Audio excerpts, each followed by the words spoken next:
Itu pasti ya. Udah pasti udah. Udah. Oh, udah.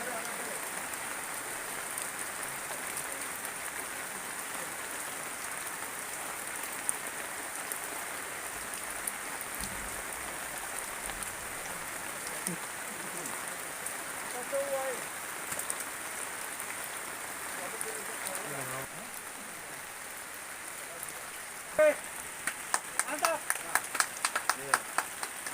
Harus ditambah batunya.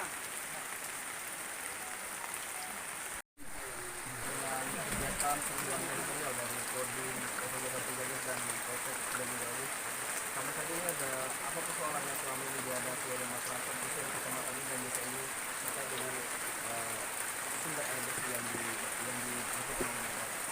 Ya, baik. Terima kasih atas kunjungan dari Cipuan.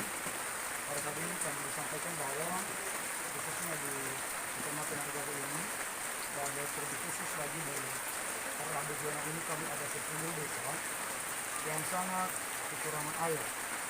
Ini kami kebanyakan mengharapkan air hujan saja. Jadi masyarakat kita buat penampungan di kaki sel dan kemudian sumur gali juga yang tidak tembus. Jadi terlebih khusus di mana kita berada ini adalah Desa Madua Atadi dan ini adalah Desa Orahini Tunggal. Nah, selama ini apa saja sumber selain daripada air pada hujan yang menjadi sumber air bersih yang digunakan oleh masyarakat? Ya, selain air hujan, kita juga melakukan galian di pinggir sungai. Dan kebanyakan karena kita juga di sini memiliki lembah-lembah air dan sungai, terkadang untuk air cucian itu kita mengambilnya dari sungai. Nah, setelah adanya kegiatan perburuan teritorial dalam membuat sumur bor yang ada dilakukan di beberapa desa, apa yang dampak yang dirasakan oleh masyarakat sendiri dengan kegiatan ini? Wah, cukup luar biasa.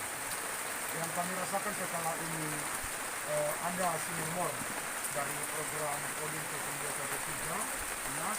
Jadi manfaat yang cukup luar biasa adalah kami mendapatkan air yang wajar. Jadi dari beberapa rumah yang sudah berhasil, kami melihat langsung di lapangan dan sekarang warga tidak susah lagi mencari air minum, air cucian, dan bahkan kebutuhan air lainnya yang bisa bermanfaat bagi masyarakat. Ya, pembuatan sumur bor ini sendiri ini gratis atau berbayar, Pak? Iya, ini benar-benar gratis yang dibuat dari program Kodim 0213. Apa saja yang dimintakan kepada warga dalam pembuatan sumur bor ini? Apakah ada kesediaan untuk tanahnya digunakan sebagai lokasi sumur bor atau yang lain atau gimana? Yang sudah kami jalankan yang merupakan keterlibatan warga adalah menyiapkan lokasi lahan, kemudian juga mereka memberikan swadaya untuk bantu-bantu mengangkat bahan-bahan. Kemudian kali yang mereka siapkan adalah mesin airnya saja. Oh iya, nama saya Adilawan Dia, Sarjana Pendidikan, sebagai kepala desa di Desa Madua, Kecamatan Madua.